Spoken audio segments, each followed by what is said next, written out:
Hello everyone, welcome to DLED BEAR academy. My name is Manvi Sharma.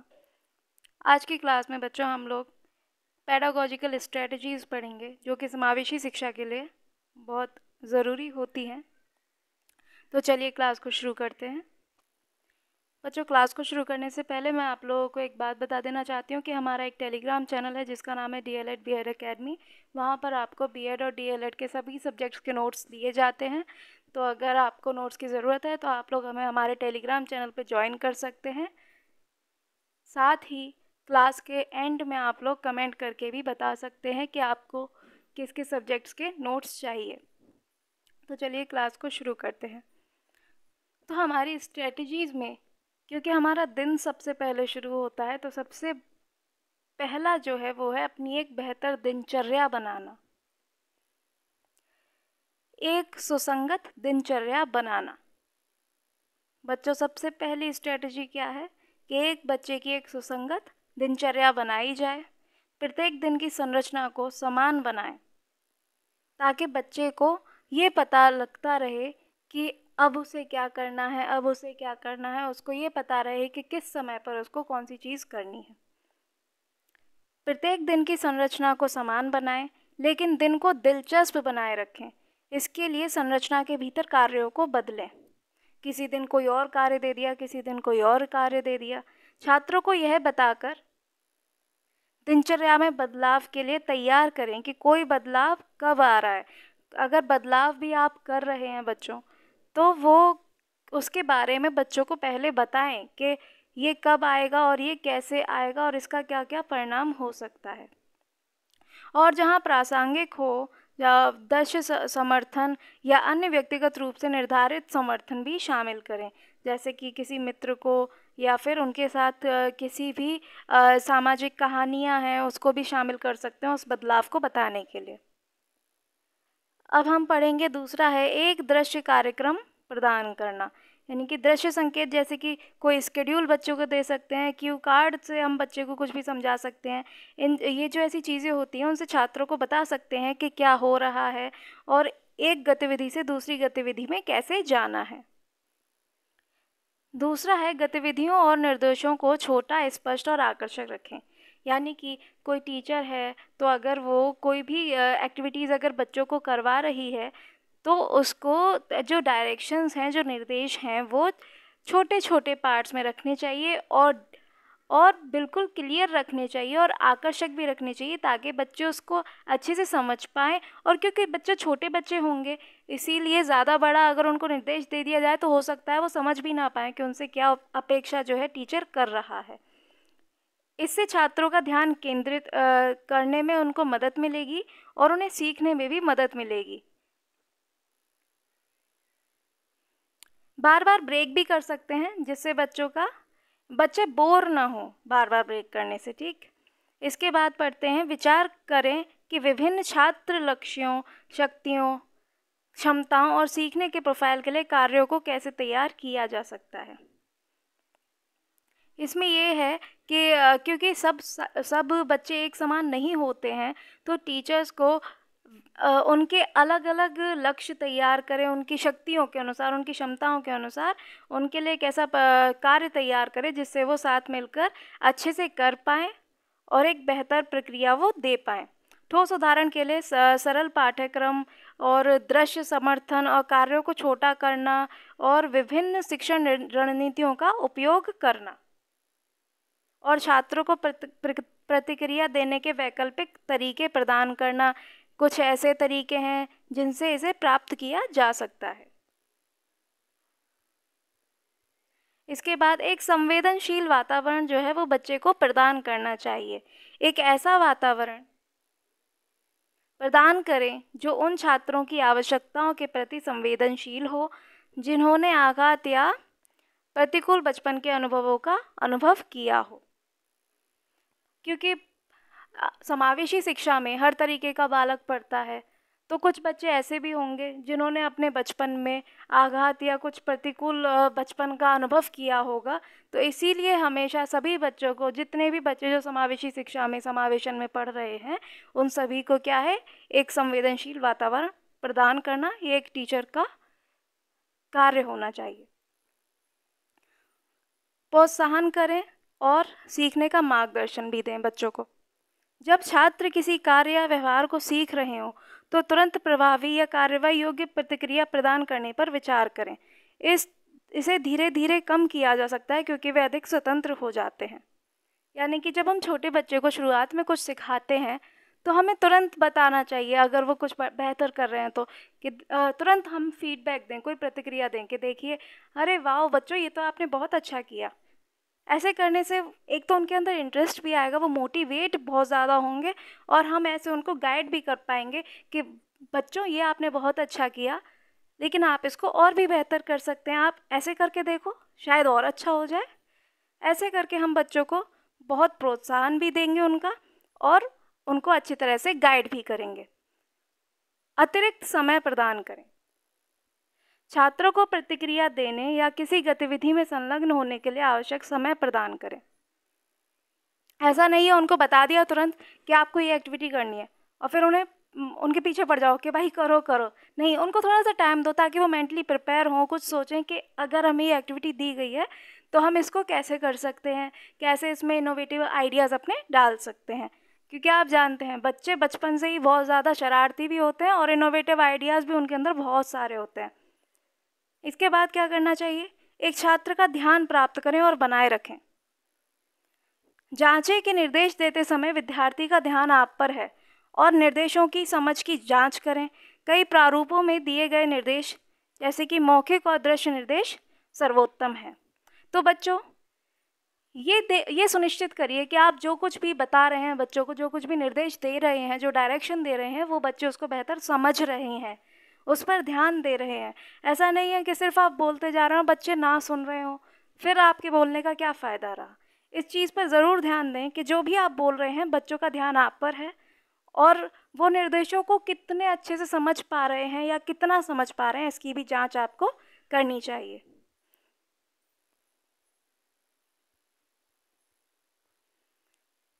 इसके साथ ही हमको एक शांत क्षेत्र प्रदान करना चाहिए बच्चों के लिए। एक शांत क्षेत्र प्रदान करने पर विचार करें जहां एक छात्र आवश्यकता पड़ने पर जा सके। इस स्थान में ऐसे आइटम शामिल हो सकते हैं जो एक छात्र को अपनी भावनाओं या फिर व्यवहार को स्वविनियमित करने में सहायता कर सकते हैं। कभी कभी जैसे भाई इंसान है, कभी कभी उसका नहीं मन है कि वो सभी के साथ कोलैबोरेट होकर बैठ पाए, तो एक ऐसा एरिया होना चाहिए जहाँ पर वो जाकर शांति से बैठ सके और अपनी भावनाओं को अपने आप से व्यक्त कर सके और कुछ बेहतर या फिर उसकी सोच में कुछ परिवर्तन आए, वहाँ पर अलग शांत माहौल में बैठकर। सकारात्मक सम्मान और समर्थन व्यक्त करें। सहायता और प्रोत्साहन प्रदान करने से छात्र को बेहतर परिणाम प्राप्त करने में मदद मिलती है। इसलिए एक शिक्षक का यही कर्तव्य है कि वो बच्चों को सकारात्मक सम्मान भी दें और उनकी ताकत पर ध्यान दें कि वो कितने मतलब कितनी क्षमता है उनके अंदर, और उन्हें ये बताएं कि वो कितने मूल्यवान हैं और कितने समर्थित हैं, कि उनके अंदर कितना समर्थ है। ये उनको बच्चों को हम बताएं ताकि बच्चे भी जानें कि वो क्या कर सकते हैं, क्या क्या कैपेबिलिटीज़ उनके अंदर हैं। छात्र आवाज़, स्वायत्तता और स्वतंत्रता को सुगम बनाना। सभी छात्रों के लिए अपनी पसंद, राय और भावना को व्यक्त करने, चुनाव करने और अपने स्वयं के सीखने को निर्देशित करने का अवसर महत्वपूर्ण है। सभी छात्रों को ये खुली छूट देनी चाहिए कि सब अपनी पसंद और अपनी राय और भावनाओं को अच्छे से व्यक्त करें और अपनी पसंद को अच्छे से चुनाव भी करें उसका, और स्वयं के सीखने के लिए जो भी वो निर्देशन है उनको वो अच्छे से कवर करें। इसके बाद स्पष्ट कक्षाएं, अपेक्षाएं निर्धारित करें। सीखने के इरादों और अपेक्षाओं को स्पष्ट रूप से रेखांकित करना चाहिए एक टीचर को। कुछ छोटी और कुछ सरल अपेक्षाएं जो छात्रों को मार्गदर्शन करती हैं कि क्या करना चाहिए या क्या इसके बजाय क्या नहीं करना चाहिए, और उस पर नियमित रूप से समीक्षा की जानी चाहिए। कौशल की दीर्घकालिक प्राप्ति को बढ़ाने के लिए छात्रों को चल रहे संशोधन की आवश्यकता होती है। विभिन्न सेटिंग्स में और विभिन्न सामग्रियों के साथ अभ्यास करने का समय छात्रों को अन्य स्थितियों और स्थानों में सीखने के वातावरण में उस कौशल को सामान्य बनाने में मदद कर सकता है। यानी कि एक बच्चे को अपने कौशल को और भी ज़्यादा बढ़ाने के लिए जो भी रिसर्च चल रहे हैं उनकी मदद पड़ सकती है। इसीलिए उनके रिसर्च को भी हम लोगों को, टीचर्स को प्रोवाइड करवाना चाहिए कि आप इस एरिया में और बेहतर कर सकते हैं, अपने कौशल को इस चीज़ से और बढ़ा सकते हैं। जो भी रिसर्च चल रहे हैं, कोई ऐसी नई चीज़ आई है जिससे वो अपने कौशल को और ज़्यादा बढ़ा सकते हैं, उसमें और बेहतर कर सकते हैं। छात्रों को सहयोगी सीखने में संलग्न होने के लिए बहुत सारे अवसर प्रदान करें। छात्र एक दूसरे को जानते हैं, भाई सब एक साथ पढ़ रहे हैं तो एक दूसरे को जानते भी हैं अच्छे से, एक दूसरे के साथ काम भी कर रहे हैं और दोस्ती भी है आपस में। तो उन तरीक़ों पे विचार करें कि कैसे एक समूह में अन्य लोग एक साथ रहकर एक साथ बातचीत करके जो है अपने माहौल को सुविधाजनक भी बना सकें और अपने कार्यों को, अपने प्रोजेक्ट को, जो भी उनको दिया जा रहा है, जो भी असाइनमेंट उनको दिया जा रहा है, वो सुविधाजनक उसको बना सकें। कोई कार्य नया होने पर सहायता प्रदान करना। एक टीचर का यही उद्देश्य होना चाहिए कि अगर कोई नया प्रोजेक्ट या नया असाइनमेंट अगर बच्चों को दिया जा रहा है, कोई नई एक्टिविटी अगर उनको बताई जा रही है, अगर बच्चे उसको अच्छे ढंग से खुद से नहीं कर पा रहे हैं तो स्कैफोल्डिंग यानी कि उनको सहायता प्रदान करें। जब कोई नया कार्य होता है बच्चों, तो छात्र आमतौर पर समर्थन के साथ सबसे अच्छा सीखते हैं। यानी कि कोई नया कार्य है, बच्चे ने कुछ किया तो आप उन्हें यह कह सकते हैं कि अरे वाह, आपने इसमें बहुत अच्छा किया। तो उससे जब उनको ये समर्थन मिलता है तो वो और अच्छा सीखते हैं। छात्र के अंदर इससे आत्मविश्वास भी बढ़ता है और वो स्वतंत्र हो जाते हैं और सहायता को फिर धीरे धीरे, यानी कि स्कैफोल्डिंग को धीरे धीरे कम भी किया जा सकता है। शिक्षकों, स्कूल लर्निंग सपोर्ट ऑफिसर, आदिवासी या फिर आदिवासी शिक्षा अधिकारियों, अन्य छात्रों को सहायता प्रदान की जा सकती है। ये सभी जो हैं छात्रों को शिक्षा प्रदान कर सकते हैं। छात्रों के लिए समूह के साथ बने रहने का लक्ष्य। जहाँ संभव हो विशेषज्ञों के साथ काम करने वाले अलग अलग क्षेत्रों में छात्रों को समूह के हिस्से के रूप में रखने का लक्ष्य और समान सामग्री के साथ साथियों के रूप में काम करना जो कि उनकी व्यक्तिगत और ताकत और क्षमता के अनुरूप हो। यानी कि उनका एक ऐसा समूह बनाना विशेषज्ञों के साथ, ताकि वो एक बेहतर अपना लक्ष्य रख सकें और ज़रूरत सामग्री के साथ अपने साथियों के साथ काम करना शुरू करें। शीघ्र सामाजिक व्यवहार, प्रोत्साहन, मॉडलिंग और अभ्यास के माध्यम से सामाजिक रूप से उपयुक्त व्यवहार के छात्र विकास पर विचार करें। टीचर्स को चाहिए कि उनको प्रोत्साहन करें, उनका मॉडलिंग जो एक स्ट्रेटजी होती है उससे, और अभ्यास करके बच्चों को जो है छात्र विकास पर उनका पूरा विचार करें। और जैसे कि उदाहरण के लिए छात्रों को सक्रिय रूप से सिखाएं कि खुले प्रश्नों का उपयोग कैसे करें, जैसे कि आपने अपना सप्ताहांत कैसे व्यतीत किया, तो फिर बच्चे अपना फीडबैक देंगे, बताएंगे, अपना जवाब देंगे। तो इससे हम लोग ये जान पाएंगे कि बच्चों का कैसा व्यवहार है और कैसे वो अपना बता रहे हैं कि उन्होंने कैसे अपनी चीज़ें की। साथियों को सिखाएं कि एक दूसरे के साथ कैसे बातचीत करें। छोटे बच्चे हैं तो टीचर्स को ये भी सिखाना है कि एक दूसरे के साथ कैसे व्यवहार करना है बच्चों को। छात्रों को एक दूसरे के साथ बातचीत करना सिखाएं। इसमें साथियों को पढ़ाना शामिल हो सकता है कि संचार की विभिन्न शैलियों का उपयोग कैसे करें, यानी कि जो कम्युनिकेशन है उसकी जो विभिन्न शैलियाँ होती हैं उनका उपयोग कैसे किया जा सकता है और किसी अन्य छात्रों को इसमें कैसे शामिल किया जा सकता है। क्योंकि कम्युनिकेशन है तो एक से तो नहीं होता। कम्युनिकेशन तो जब ही होता है ना जब दो आदमी या दो बच्चे आपस में मिलकर बात कर रहे हों।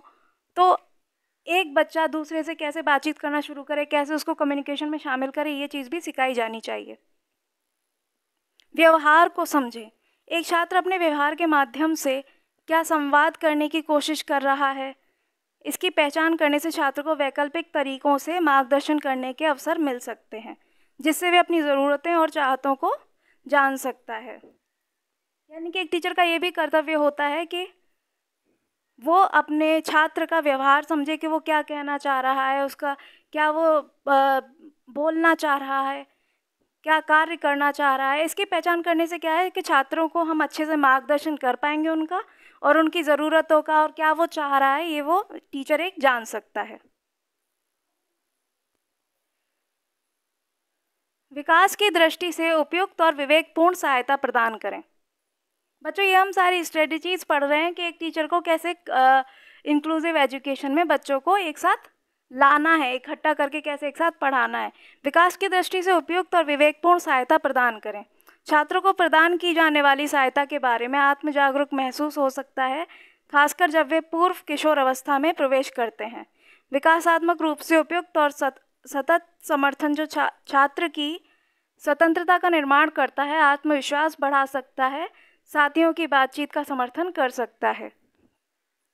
यानी कि बच्चों को एक विवेकपूर्ण सहायता देनी चाहिए, उनको इस बारे में सहायता देनी चाहिए कि कैसे वो अपना आत्म जागरूक कर सकते हैं, सेल्फ अवेयर कैसे हो सकते हैं, वो भी उस टाइम पे जब वो 10 वर्ष की आयु के लगभग हों। उससे ऊपर जब जा रहे हों तब उनको ये बताया जाए कि कैसे वो विवेकपूर्ण अपना सेल्फ अवेयर हो सकते हैं, जो भी उनके वातावरण में आसपास में जो घटित हो रहा है। समस्या समाधान कौशल सिखाएं बच्चों को। छात्रों को सिखाएं कि उनके सामने आने वाली चुनौतियों का समाधान कैसे खोजा जाए, जिसमें मदद कब और कैसे लेनी है। छात्रों की गलतियां, समस्याएं, चुनौतियों को सीखने के अवसर के रूप में देखने के लिए प्रोत्साहित करना चाहिए टीचर को। उनको प्रॉब्लम सॉल्विंग स्किल्स भी सिखाएं और ये भी सिखाएं कि कैसे, कब और कैसे किससे मदद लेनी है, और उनकी गलतियां, समस्याएं, चुनौतियों सब के बारे में सीखने का अवसर उनको टीचर्स को देना चाहिए। छात्रों को उनकी भावनाओं को प्रबंधित और स्वविनियमित करने में सहायता करें। बच्चे हैं, उनमें इमोशंस हैं और बहुत तेज़ी से कभी भी इमोशंस उनके उमड़ जाते हैं, तो सहानुभूति व्यक्त करें और छात्र को ये बताने मदद करें कि वे क्या महसूस कर रहे हैं। कभी कभी छात्र को ये नहीं पता होता कि जो वो फील कर रहा है तो वो कैसा फील कर रहा है, तो उनको ये बताने में मदद करें कि वो क्या महसूस कर रहा है। आवश्यकता पड़ने पर इसे दृश्यों के साथ समर्थित किया जा सकता है। धीरे धीरे डर का सामना करने में उनका समर्थन करें। अगर कोई बच्चा डर रहा है टीचर से तो उसमें भी उसका समर्थन करें कि इसमें डरने की कोई बात नहीं है, अच्छे से भाई तुम्हें जो भी बात है, कोई भी अगर तुम्हें चीज़ है, कुछ महसूस कर रहे हो तो वो आराम से तुम बता सकते हो। जिस स्तर पर वे जिस स्तर पर क्या है, अगर उनको पता चल जाता है तो टीचर्स उस पर कुछ मैनेज कर सकते हैं। छात्रों को ऐसे उपकरणों या रणनीतियों का उपयोग करने के अवसर प्रदान करें जो उन्हें विनियमन के साथ सबसे अच्छा समर्थन करते हैं, जैसे कि सभी छात्रों को उचित समय पर शोर रद्द करने वाले हेडफोन का उपयोग करने की अनुमति देना।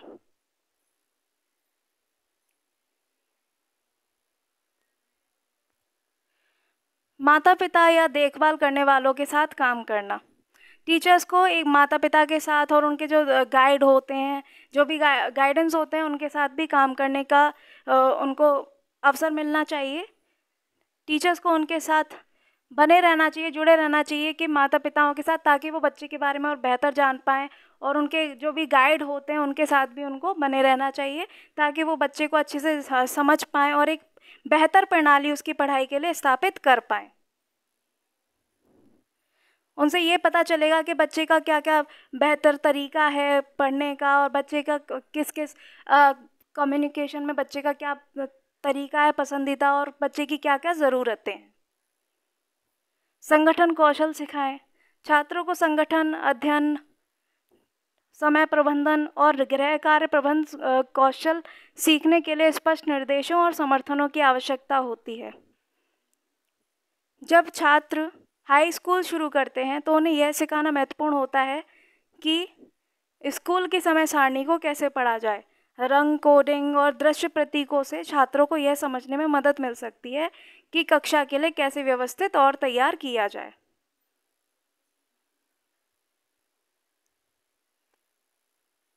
सीखने और समर्थन टीम और सभी प्रमुख हितधारकों के साथ संबंध बनाएं। टीचर का एक ये भी स्ट्रेटजी हो सकती है कि जो भी टीम है, जो भी समर्थन टीम है या जो भी हितकारी टीम है, उनके साथ संबंध बनाए। छात्रों का समर्थन करने में विभिन्न स्वास्थ्य पेशेवर शामिल हों। इनमें कुछ आदिवासी और टॉरस स्ट्रेस आइलैंडर छात्रों के लिए एबो रीजनल मेडिकल सर्विसेज शामिल हो सकते हैं। वो बच्चे जो आदिवासी इलाके से आते हैं। एक साथ काम करने से छात्र उनके लक्ष्यों, ताकत आधारित रणनीतियों की साझा समझ हो सकती है, जो घर और समुदाय जैसे अन्य वातावरणों में सुसंगत हैं। यह विशेष रूप से प्रासंगिक है कि जब एक छात्र के लिए एक व्यक्तिगत शिक्षण और सहायता योजना विकसित की जाती है, तब ये चीज़ें बहुत अच्छे से होने लगती हैं। छात्रों को स्वप्रबंध करना सिखाएं, सेल्फ मैनेजमेंट उनको करना सिखाएं। छात्रों को उन व्यवहारों कौशलों की एक चेकलिस्ट देने पर विचार करें जिन पर वे काम करना चाहते हैं। उनके लेख में प्रेरक लेखन तकनीकी की एक श्रृंखला शामिल करें। उन्हें पूरे पाठ के दौरान सूची की जांच करने के लिए कहें। संयुक्त सीखने के परिणाम और लक्ष्य निर्धारित करें। उनको ये बताएं कि अगर वो कोलैबोरेट लर्निंग कर रहे हैं तो उसके कैसे परिणाम होते हैं, उनके क्या क्या लक्ष्य हो सकते हैं, ये भी निर्धारित करें एक टीचर। कुछ विकास लक्ष्यों को निर्धारित करने के लिए छात्र के माता पिता के साथ साथ किसी भी प्रमुख हितधारकों के साथ मिलकर काम करें टीचर्स। और ऐसे परिणाम निर्धारित करने का लक्ष्य जो छात्र की ताकत पर ध्यान केंद्रित करें और सीखने और सामाजिक विकास का समर्थन करने के लिए पर्याप्त चुनौतीपूर्ण हो, वो का परिणाम ऐसे परिणाम होने चाहिए। तो बच्चों, आज की इस क्लास में हमने वो सारी शिक्षण तरीके समझे जिसकी आधार पे हम बच्चों को एक समावेशी शिक्षा में इंक्लूड कर सकते हैं, और फिर वो कैसे अच्छे से अपने आप को सभी कोलैबोरेट एक ग्रुप में कैसे बेहतर कर सकते हैं और एक दूसरे के साथ जुड़ सकते हैं। आज की क्लास में बच्चों इतना ही। क्लास आपको कैसी लगी कमेंट्स में ज़रूर बताइएगा, और क्लास को लाइक शेयर सब्सक्राइब ज़रूर कर लीजिएगा। Thanks for watching.